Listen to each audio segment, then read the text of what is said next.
pas suffisamment réactif, la femme pourra imaginer que vous n'êtes pas convaincu de votre sentiment ou qu'elle ne correspond pas exactement à votre préférence. À la fin de la conversation, dites-lui que vous envisagez de la revoir.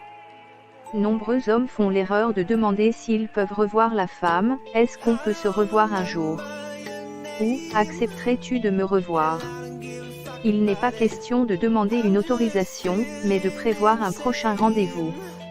Elle saura que vous assumez votre sentiment et que vous n'êtes pas prêt de la laisser tomber. Peut-on offrir un verre à une fille au premier rendez-vous?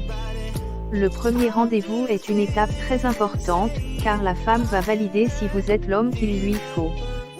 Beaucoup d'hommes se posent cette question, dois-je lui offrir un verre?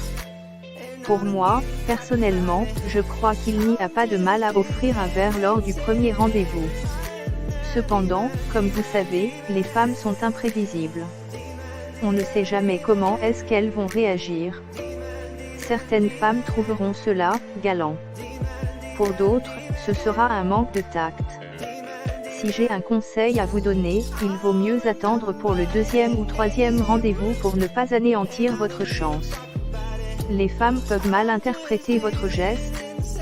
Pour ne pas prendre le risque de vous faire rejeter à la fin de la séance, oubliez les verres. Évitez aussi les conversations banales qui ne mettraient pas en valeur votre personnalité. Le but est de montrer à votre conquête que vous êtes l'homme idéal. Bien entendu, il n'est pas question d'être prétentieux. Vous pouvez par exemple raconter des anecdotes qui lui permettent d'avoir un aperçu de votre personnalité ou dites-lui tout simplement quel genre d'homme êtes-vous et qu'est-ce que vous recherchez dans une relation. Comment savoir que l'homme est amoureux de vous? Il est très difficile aujourd'hui de trouver un amour authentique. Les femmes sont souvent victimes des coureurs de jupons qui cherchent uniquement à collectionner leurs conquêtes. Je vous donne quelques astuces pour reconnaître si un homme est amoureux de vous. De cette façon, vous ne perdrez pas votre temps dans une relation qui n'a pas d'avenir. La raison pour laquelle la rencontre de rue Foire à Marseille pour les chrétiennes. Observez son regard. Pour savoir si un homme s'intéresse réellement à vous, observez son regard. S'il vous regarde dans les yeux sans se laisser distraire ni par son téléphone ni par l'entourage, cela veut dire qu'il s'intéresse à vous. Il y a au moins 70% de chances qu'il éprouve un sentiment à votre égard. Il vous fait des confidences. Durant la conversation, l'homme n'hésite pas de vous confier des détails de sa vie comme son passé, ses ambitions voire même quelques secrets familiales. C'est un signe qui trompe rarement. Sachez qu'un homme ne dévoilera jamais des détails sur sa vie personnelle s'il n'envisage pas d'aller plus loin avec vous. Il est toujours disponible pour vous. La disponibilité est également un critère très important. Il ne ratera jamais l'occasion de passer du temps avec vous. S'il prévoit par exemple une sortie entre collègues ou entre potes, il n'hésitera pas d'annuler si vous lui proposez quelque chose à faire ensemble. Avec ces quelques conseils, je suis certain que l'homme de vos rêves ne vous échappera plus. Il parle de vous à tout le monde. Nous les hommes, sommes fiers quand nous rencontrons la femme de nos rêves. Nous le crions sur tous les toits. On ne rate jamais l'occasion de l'annoncer à nos amis, nos collègues de travail voire même aux membres de notre famille. Ne soyez pas étonnés si les autres vous connaissent déjà avant même la présentation. Que pensez-vous des speed dating organisés à Marseille mesdames?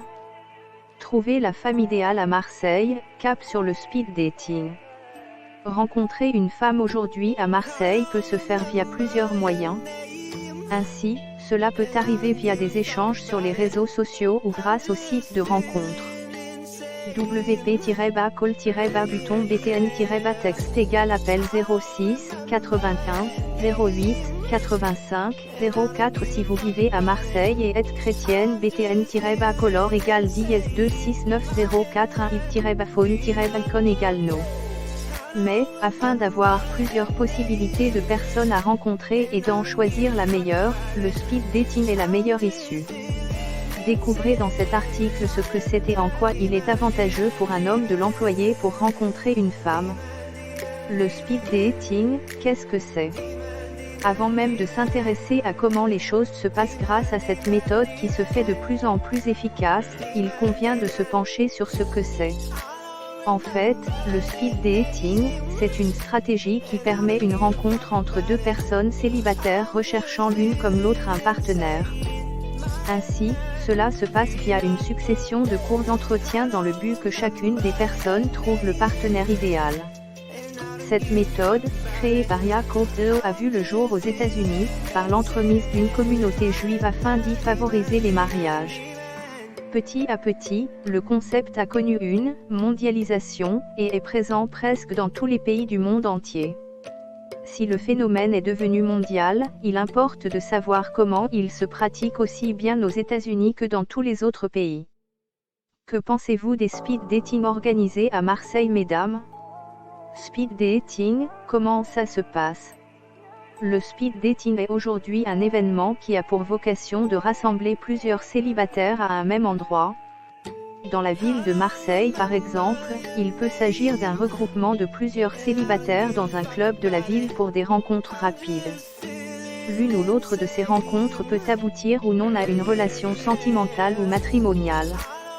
En conséquence, il est important de souligner que c'est une bien meilleure alternative, étant donné les échanges interminables qui peuvent avoir lieu sur les réseaux sociaux ou sites de rencontres. Le fameux face-à-face entre les deux tourtereaux. Puisque dans ce cas, chaque personne peut directement en rencontrer une autre face-à-face et avoir un entretien avec elle. Il est désormais clair que c'est une alternative plus concluante à la fin puisque suite à une série d'entretiens, on peut identifier le profil qui nous plaît. Et si le sentiment est réciproque, alors c'est évident qu'une autre rencontre peut avoir lieu et déboucher sur une relation amoureuse. Au terme de ce genre de soirée, vous pouvez faire un bilan du nombre de personnes avec qui vous avez eu un entretien. Il est clair qu'avec certaines personnes, le courant va bien passer et que ce ne sera pas le cas pour toutes les personnes avec qui vous avez eu une conversation. Étant donné que c'est un événement qui a plus de chances de vous permettre de trouver l'amour, il vous revient de bien vous préparer pour vous y rendre. Que pensez-vous des speed dating organisés à Marseille, mesdames ? Comment bien se préparer pour aller à un speed dating ? Avant de penser à faire la rencontre du possible amour de votre vie, il est nécessaire pour vous d'être prêt et cela passe par plusieurs étapes. Préparez votre tenue. Partant du principe universel et transversal selon lequel la première impression est la plus importante, vous devez y penser avant de vous rendre à un speed dating.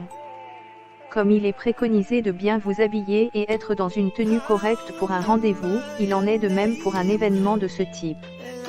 Ainsi, vous devez y aller avec la certitude que vous êtes bien dans votre peau. De plus, cette règle est valable aussi bien pour une femme que pour un homme. Par conséquent, il ne serait pas trop pour une femme de mettre sa meilleure robe de soirée pour un événement à Marseille. De même, un homme peut décider en ce jour de se sublimer en mettant son plus bel ensemble. Il est donc primordial de mettre le paquet pour ce genre de soirée. Cependant, il ne serait pas très utile de vous sublimer si vous ne comptez pas être ponctuel. Que pensez-vous des speed dating organisés à Marseille, mesdames ? Être à l'heure. L'une des choses les plus importantes qui montre que vous attachez ne serait-ce qu'une petite importance pour un programme, c'est votre ponctualité. En effet, pour un speed dating, il est capital pour vous d'être à l'heure, comme si c'était un entretien d'embauche. Puisque de toute façon, il serait question de vous entretenir avec quelqu'un. De plus, du fait que le groupe doit être au complet pour que commencent les hostilités, votre présence à l'heure est nécessaire. Ainsi, vous n'aurez pas à retarder les autres. En plus, vu qu'il s'agit d'une soirée où vous êtes censé marquer des points, il est plus que nécessaire d'être à l'heure. C'est aussi un aspect qui vous permet d'avoir une vue rapide et globale sur tous les participants à la soirée. Outre cet aspect, qui n'est pas des moindres, il en existe bien d'autres sur lesquels vous devez tout de même porter une certaine attention. Que pensez-vous des speed dating organisés à Marseille, mesdames ? Affichez votre sourire. Qu'il s'agisse d'une femme ou d'un homme, le sourire peut être une arme fatale de séduction pour votre vis-à-vis. Ainsi, il est de votre ressort de vous lâcher, quand bien même vous êtes en face des inconnus. Vous devez sourire autant que possible et afficher votre meilleure expression faciale. Que vous soyez nerveux ou non, personne ne s'en apercevra si vous arborez votre plus joli sourire. Vous devez être courageux et faire de vous un objet d'art auquel tous les autres participants seront exposés et devant lequel ils seront éblouis. C'est à vous de tirer votre pioche du soir, mais il faut aussi être le plus explicite possible lors de vos entretiens. Avoir un ton léger. Un speed dating est un événement durant lequel vous n'avez pas le temps de faire 1 heure avec chaque personne. Ainsi, vous devez être le plus bref possible lors des entretiens. Tout en gardant une partie de vous, pour vous, il va falloir passer directement aux choses essentielles. En conséquence, il n'est pas utile d'évoquer toutes vos relations passées, ni comment elles se sont soldées. Vous devez rester sur le sujet principal qui vous pousse à converser avec un inconnu. Car, comme vous, toutes les autres personnes ont leur vécu. Discuter avec le ton qu'il faut est d'une vraie utilité, mais vous devez aussi penser à poser de différentes questions à vos différents interlocuteurs. Que pensez-vous des speed dating organisés à Marseille, mesdames? Diversifiez vos questions. Étant donné la multiplicité des personnes présentes au speed dating, c'est clair que vous allez discuter avec un peu moins de 10 personnes. C'est pour cette raison que, de peur de vous lasser de chacun d'eux, vous devez penser à faire varier vos questions. Boire de manière modérée. Il est évident qu'une soirée qui vise à faire rencontrer plusieurs personnes, s'organise autour d'un verre ou deux. Peu importe votre cas, vous devez